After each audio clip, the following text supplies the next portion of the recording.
Thank you, World Confederation of Productivity Sciences, for this wonderful opportunity. It is really great to see some of the very well-known faces here in the, I wouldn't say auditorium, but a virtual auditorium, if I may say that. And good to see a lot of Coal Indians having joined. It really gives me a very good feeling. I think the president in his speech has made some very generous remarks about me, and I'm thankful to him for that, but I don't think I deserve that much. But the other point that he has also mentioned about the impact that COVID had and the pandemic is having and all that. Yes, the pandemic has had a catastrophic impact, both on individuals and institutions, and world over. There is no country, no individual, no institution that has been spared. Some have suffered more than the others, particularly those that are connected with human mobility, because the first thing to be affected very seriously was human mobility with the lockdowns and all that. And with the phased unlockdown, things are slightly getting better. But everything that is connected with mobility has suffered the most. Aviation, hospitality, these are the sectors that are still reeling under severe depression, and I don't know by what time they'll be able to come back. But at the same time, when somebody looks back, maybe after 10 years from now, and looks at this pandemic, besides the catastrophic impact that the pandemic had on the people and institutions, they will also recognize the wonderful resilience that human race has demonstrated once again, the never say die kind of a spirit. And it is that which has actually led to such a fast and rapid change in the scenario. The revival is happening. I am sure that most of the companies, particularly the corporates, they are witnessing a better Q2 than the Q2 of last year. And in most cases, at least this is quite certain that Q3 of this year is looking much better than the Q3 of last year. Mr. Biswal mentioned about Coal India. It is really heartening to note that Coal India has actually overcome the gap between last year and this year's production offtake levels by the end of October. And they are now on a growth path. This was not the situation last year. Last year, the whole of last year, they were doing inferior to the previous year. So I think people are really, getting together. And so I was thinking, what has actually caused this kind of a change? I may not be, it's just a hypothesis. Maybe people, because of the lockdown, because of the confinement at homes, and because of this WFH, working from homes and things like that. And also people are seeing that the disease is affecting their near and dear ones, sometimes very close relatives, neighborhoods, and everywhere. So people have become more introspective. They have become less arrogant. They have become more disciplined. They're wearing masks. Every time you wear a mask, it's a discipline. Every time you maintain social distancing, it's a discipline. So I think discipline has entered into the social psyche much more. The arrogance is on a way out. There is hardly any place for big egos and things like that. I mean, you just have a COVID tomorrow and have a serious COVID, you are into a hospital and then you don't know whether you are going to come back or not. So that has dawned on everybody's mind. As a result of this introspective nature, what has happened is people are reflecting more, they are strategizing better, they are collaborating better, they're talking to each other better. And this is getting reflected in the kind of revival and growth that we are having. I'll just share one small example, which I find is incredible actually. See, I am associated with a couple of companies and one of them is a petrochemical major. Now this company has been always, actually it has a visionary chairman. The chairman has been always saying that, India lacks one big thing, and that is ownership of a technology company. Every time we need to have technology, we have to import the technology. We don't own any technology company. We must think of owning it. And that has been playing in his mind for the last 10 years. But nothing much has happened. It is during the COVID he created a situation where a world leader in technology, particularly in refining and petrochemical technology, was bought over by the company, acquired by the company. And it's a 22,000 crore deal. I must compliment bankers, even bankers who are supposed to take a very risk-averse kind of position at this juncture, internationally and within India, even State Bank of India for that matter. They all came together and made this happen. So India today has acquired the ownership of a world-class technology company in the area of refining and petrochemicals. And this company has a 50% share in those kind of technologies. Also coal carbonization, coal gasification. So these are the kind of thought processes that are working and people are acting up to it. They are getting, and the turnaround time I would think is much faster. Another company, for example, they were hugely wedded to the automobile sector. Their all supplies were to, they're vendors to automobile sector, and the automobile sector, as you know, took a big hit because people are not buying. Why? They're not in a position to drive cars. So they're not. Now, of course, these things are coming back. But this company got badly affected as a result. Very swiftly, it moved into railways. They branched out into railways. And there again, the Q2 result is better than last year's Q2, and Q3 is going to be a turnaround. So this is happening company after company across sectors. In many places it's happening. Yes, it is not happening in certain sectors which are badly affected, as I said, because of the mobility not being there. But in all this, certainly those companies who are in a position to, not stop at their propensity of improving productivity and cost competitiveness, they are the companies who are the gainers. I mean, in order to gain out of this movement, you need to be men rather than boys. So in order to segregate men from boys, whatever needs to be done is basically harping on higher productivity of men, materials, capital. And accordingly, productivity is basically reciprocal of cost. So you attain cost competitiveness. And that is what needs to happen across industries. Now, since this particular program is more coal specific, and Mr. Kalam had actually told me that you should talk more on coal. So I'll now switch over into how Coal India should be looking at these challenges, or the coal sector should be looking at the challenges that are going to unfold. Now, I must say that the coal sector is definitely into a very different kind of a crossroad today than it was earlier. 5 years back, whatever Coal India produced, selling that was never an issue. I mean, you could sell whatever you produced. That was as simple as that. Even if the quality is not that good, it will still sell. Maybe you get a little lower price if you are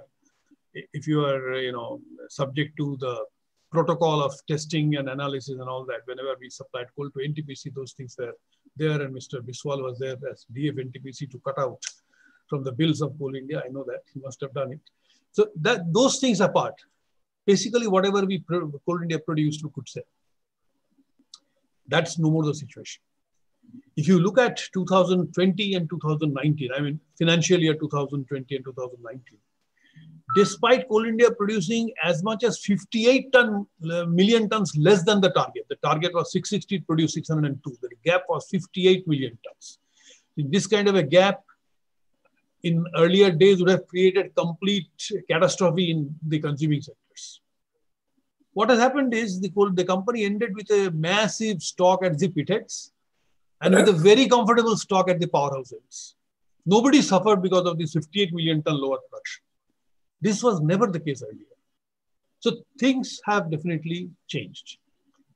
What is causing the change? See, let us look at it this way. The demand for coal, largely from power sector. So let us look at the power sector demand first. Now, the demand comes from the new capacities of coal-based power that comes on stream, and also from the existing power companies, power sector. Now, the solar power tariff has today come to a situation where, of course, there is a capital subsidy and all that, but with all that subsidies which are allowed, which are available as per rules, the tariff of solar power has now breached the tariff of a fresh coal-based power capacity. If a fresh coal-based power capacity can deliver power at not less than 3 rupees 50 paisa, this has now gone down below 3 rupees. It's come down to less than 3 rupees. So further capacity addition in the power sector is unlikely to come from coal. other than those which are ongoing projects. So in future, the coal sector should not expect more demand out of more capacities being created in the power sector. So that is number one. So where does the demand come from? What is the need for growth? There are actually three areas where coal sector needs to grow. The first is the existing power capacities. Now the existing power capacities are actually working at a suboptimal level. We are working at a PLF of 55%, and it is not doing any good to anybody. At 55% PLF, the GENCOs who are generating power, they are not financially sustainable. They are not in a position to pay the bank loans. So there is a problem of NPA compounding and loans turning bad and things like that. They need to operate at a higher PLF. Second, if the PLF goes up, the incremental power that is created will entail only the variable cost of coal. So that is basically going to be the marginal cost of coal is going to be much less than the second best or solar power or whatever it is. So more generation of power from the existing power plants is going to be beneficial to the economy. It is going to address the affordability issue of power. Power needs to be produced, generated, but not only generated at any cost. It has to be generated at a very affordable cost. So the issue of affordability gets addressed if by some magic wand, I don't know what that wand is, the PLFs can improve and take care of it. Now, definitely the country needs much more power than it is consuming today. And the one critical reflector of that is the per capita power consumption. The per capita power consumption in the country is just about 1100 kilowatts, 1100 units, which is one of the lowest in the world, which is 1/3 of China and 1/3 of the world average. So definitely we have a long way to go. If India needs to develop, and India needs to develop inclusively, it has to have a much higher level of per capita consumption. Now, that per capita consumption will come from where? A is existing power capacities. That should generate more power, that should operate at much higher PLF. And what is the best PLF that we have seen so far? The best PLF that we have seen so far was in the year 2008, financial year 2007-8, where the PLF was more than 79%, close to 80%. And since then, what has happened? The capacities that have been added since then are of a much better quality. I mean, they have followed the HELE, high emission, high efficiency, low emission path. So ultra, mega and things like that have come. So today, the capacity mix is of a better quality than it was in 2007 or 2008. In addition, some of the old power stations which were inefficient and which were more emission types, not very good power stations, they have been moved out, they have been phased out, not to the extent that people desired, but some phasing out has happened. So as a result, today, the theoretical maximum of PLF is more than 79%. That needs to be recognized. So how much it is? It could be 5-6% more, maybe about 85% PLF, average PLF is possible. And we are at 55%. And what does 1 percentage point improvement in PLF mean? It means a further coal demand of 10 million tons per annum. So if we can theoretically reach the theoretical max of 85%, it means a demand of 300 million tons of coal. And that, theoretically, it can happen overnight. It doesn't require a big 10-year program. It is not, there is no capex here. The only thing that is required here is the weakest link in the whole power sector chain. Mr. Biswal will understand it very much better. And I found some very old stalwarts who have been in power sector. It is basically the DISCOMs. The DISCOMs' financial distress has to end. Because it is because of the DISCOMs, they don't have money. They don't have money to buy power and sell power. So the intermediary is a problem. Now, the government has definitely done its bit. They have come out with various schemes. The last was Uday. But those are all one-time schemes. I think what needs to happen is a perpetual kind of a scheme, something like the direct benefit transfer kind of thing. The DISCOM should stay away from subsidizing, and the subsidy has to be planned in a different manner. If that happens, the DISCOMs are in a position to realize market price for every unit of power that they sell. The situation will dramatically change overnight. And they are in the business of buying power and selling power, so they will be into that business in a big way. And when that happens, the PLF is bound to rise. And that is going to give a boost to coal demand. That is one. Second is the stranded power capacity, thermal power capacity, which are half finished or completely finished, but not in a position to operate because of ownership disputes, bank loan problems and things like that. So there is already a NCLT process which is ongoing. There's a process where bilaterally some of the large power stations like NTPC is buying out some power stations which are not performing. And over a period of time, I do hope that out of the 40,000 megawatts which are in the stranded capacity category, even if 50% comes back into operation, that's about 20 gigawatts, it is another 100 million tons of coal requirement. The third item in the basket is the replacement of imported coal. Right or wrong, we are importing more than 200 million tons of coal today. Out of that, at least 100 million tons is of the category which can be made up by domestic production. It is not happening because of various reasons, but it can be done. What cannot be done is obviously the metallurgical coal imports. We don't have metallurgical coal deposits, so that cannot be stopped, about 50, 60 million tons. There are some coal being imported by power plants which are designed on imported coal. They also can't be replaced. But something around 100 million ton, maybe 80 to 100 million ton is a number which can be perhaps replaced by domestic coal. So all this adds up to about 500 million tons of coal demand if things proceed rightly. And if India has to grow and prosper, things have to proceed rightly. So we see that kind of a demand. I think the government also has a belief that things will move out in this direction. And that is the reason why, despite their asking Coal India to ramp up production to 1 billion ton, the government thought it proper to bring in commercial mining. And today, commercial mining has started to yield results. The blocks that have been given out has a capacity of about 51 million tons. NTPC is living on a couple of blocks, and their current year's production, I believe, is somewhere around 12, 15 million tons. But they have a capacity to ramp it up to about 100 million tons. So NTPC would be, of course, in the other category, not in the CIL category. So I think the other category could produce the gap between what is going to be the final requirement and what CIL produces. So together, these two sectors can complement each other and move forward. But there is a big but. All that is dependent upon, contingent upon DISCOM reforms happening, this happening, that happening. Things may not happen. In India, it's a democratic country. There are always so many ifs and buts. So things may not happen in that direction. In that situation, commercial mining will come because the blocks have been allotted and they're not going to stop here. They're going to definitely produce in next 3 years' time. That production will come. NTPC growth is also more or less in place. So who is going to take the hit? It's Coal India.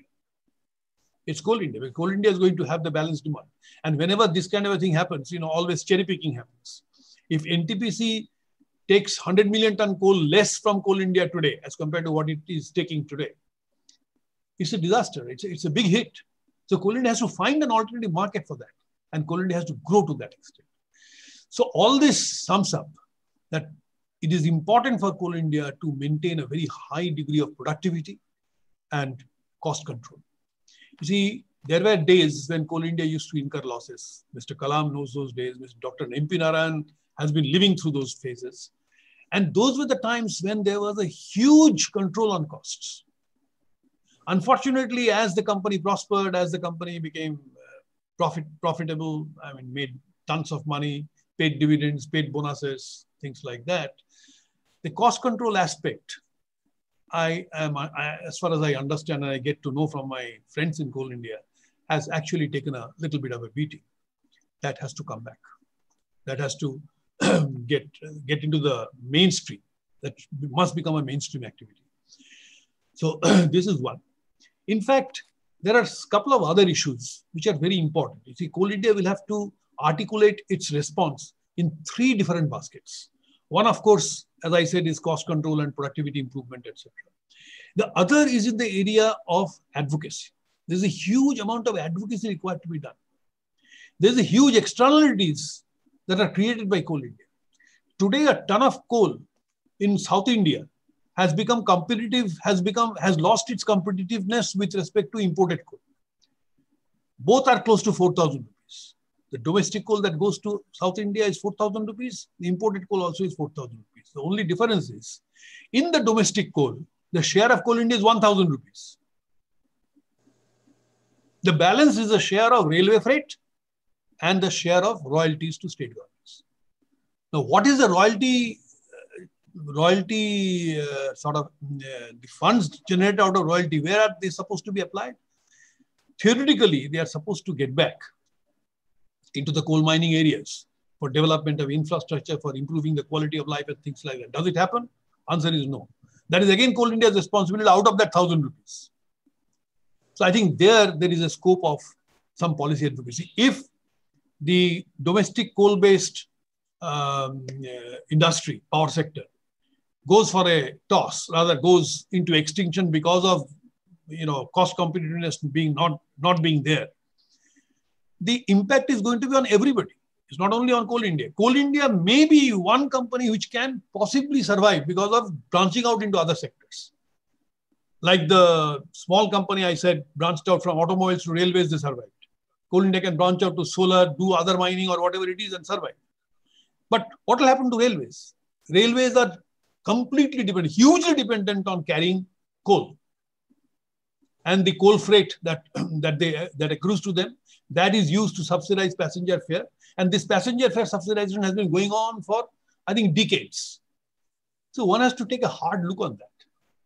The passenger portion has to be self-reliant. Once you make that happen, the railway freight will become aligned to global railway freights. In terms of rupees per ton kilometer, let me tell you, the railway freight in India is the costliest in the world. And worst part is the telescope effect is not there. The more the distance, normally in every other country, the rates fall much more steeper. Here it doesn't fall. That's because there is another imperative need. We have to subsidize something else. So now if domestic coal goes away, who will subsidize? So they have to realize these kind of things. Everybody will have to, think about it more seriously. Similarly, the royalty earnings that goes to the state government, instead of going to balance the state budget, if a part of it is at least spent in the coalfield areas, which will enable Coal India to also, it complements the Coal India CSR efforts and other efforts, then to that extent, Coal India can gain competitiveness. So I think Coal India gaining competitiveness is not only looking at its own productivity or its own cost of production. It has an advocacy angle. And these points need to be highlighted at every level. It is being highlighted. Actually, let me share with you, there has been a major work done by Brookings Institution. They did a 3-year project and they published a book just about 2 months back. The book is called The Future of Coal. Is the transition going to be bumpy or seamless? That's the title of the book. There is a chapter which talks on all these things. And interestingly, for the last 2 years, railways have been losing out on their share of traffic in ton kilometers. That effect has already started. So these are the things that need to be done. On Coal India's part, I won't say that Coal India doesn't have to do anything. We have to do quite a bit. Just I've mentioned about cost and all that, but I must mention a couple of things. Like there are some low-hanging fruits, which I must mention. First of all, the equipment utilization. And this is something that was relevant in Mr. Kalam's time, I think Dr. Narayanan's time, my time, and even later. The equipment utilization levels of shovels and dumpers in Coal India, there's a huge fleet, is nowhere close to not only the international players, but not even closer to the MDOs who are working in the coalfields. So it is absolutely necessary if the MDO can achieve 5,500 or 6,000 hours of utilization of their dumpers, there is no point that Coal India should not be allowed, should not achieve that. And that should become the KRA, the absolutely important KRA of the concerned project officer, the general manager at every level. This is something that Coal India must attend immediately. And these are the times where these are not the BAU times. These are not the business as usual times. These are times for introspection, taking action and achieving certain things. Every company is achieving it. So Coal India should also achieve this. That is one. The second is land. You will very often hear that our equipment utilization is low because, on one side there is a forest land which we have not been able to acquire. Another side there is a acquisition problem. Villagers are not living, things like that. These are definitely problems. I'm not undermining those problems. But given the will, Coal India has demonstrated that these problems can be solved. And I'll quote that instance. Mr. Kalam will be able to recollect, or Dr. Narayanan will be able to remember. there was a time when World Bank came in to finance 24 good projects in Coal India. One condition that they simply put is any project that they finance must have 10 years of land in their possession. And it was as if hell broke loose. Coal India doesn't have that kind of thing. We all maximum have 2 years, 3 years kind of land in our possession. Because we allow the villagers to work there, as long as they can stay on and things like that. It's a different way of doing things. When this discussion happened with World Bank, they realized that there's a human angle to it. So what they did was, out of their own funds, they funded an $84 million ESMP, Environmental and Social Mitigation Project, where around all those projects, certain projects were taken up where livelihood can be generated. And land acquisition of 10 years can be made a possibility. Coal India recruited a whole gang of resettlement rehab officers who are doing very good job. So if necessary, they should do that again. Fortunately, it is in the history of coal, it's in the DNA. They have done it. And we soon got 24 such projects where 10 years land was available, and therefore World Bank funded those projects. And those are the projects which have actually taken Coal India to wherever they are today. So this needs to happen, and land acquisition must be again a KRA. And in this case, I would say not only the project officer, poor project officer cannot acquire land. There are so many other people to act on that, including the director in charge of these affairs. I think everybody's KRA down the line has to be making land available for at least 5 years to begin with and gradually increasing. If that happens, automatically the impact will be there on equipment utilization. These are quite related things. The other most important thing, let me tell you, today or tomorrow, it's not going to be tomorrow, it's going to be day after tomorrow or even later. Coal is on the way out.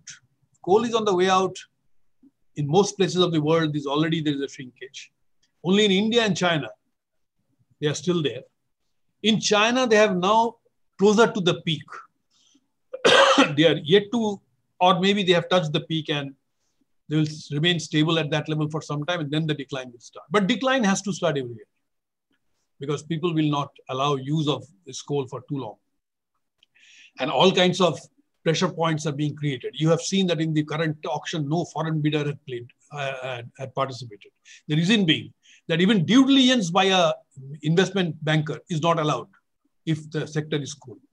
Companies like Rio Tinto, BHP, etc., the shareholders have forced their companies to move out of coal.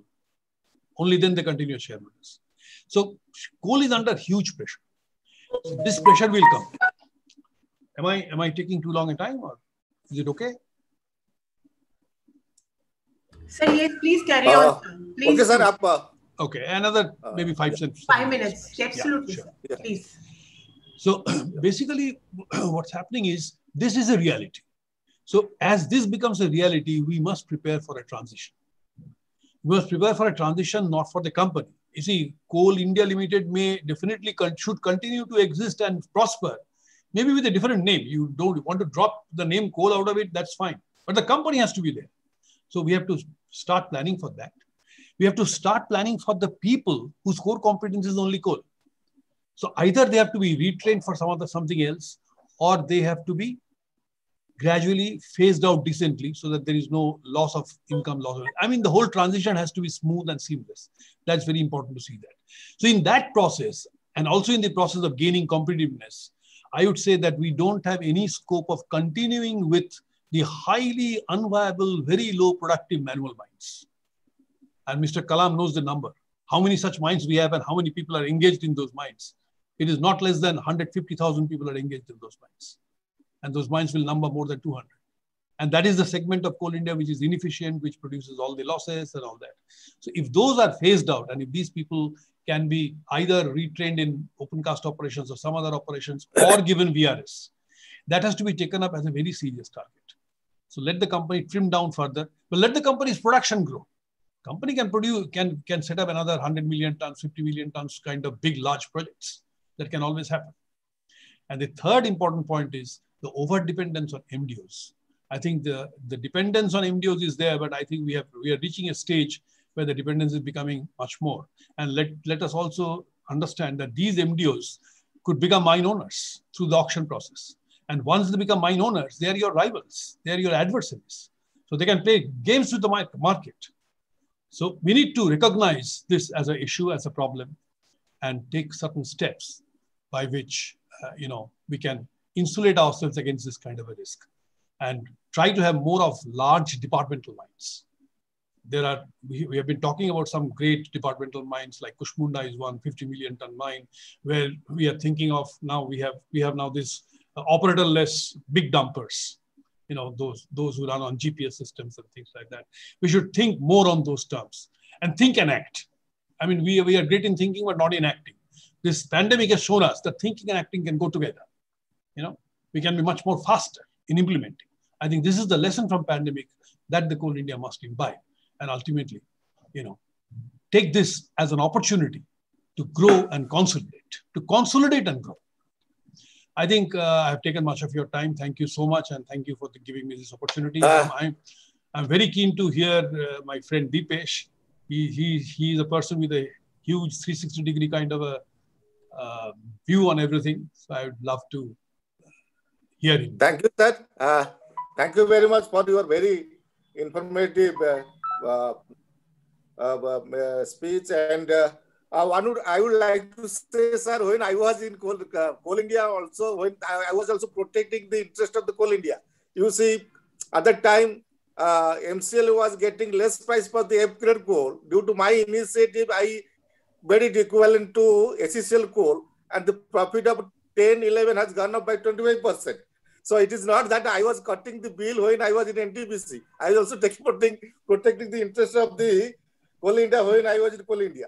Sir, you have told a very, very, you see, when we are comparing the coal price, imported coal versus the domestic coal, the royalty and the railway freight, they have played a big role. And the time has come, we have to have independent pricing method, just like the regulatory body for power sector. That should be a regulatory body for railways to fix the passenger price as well as for the railway freight.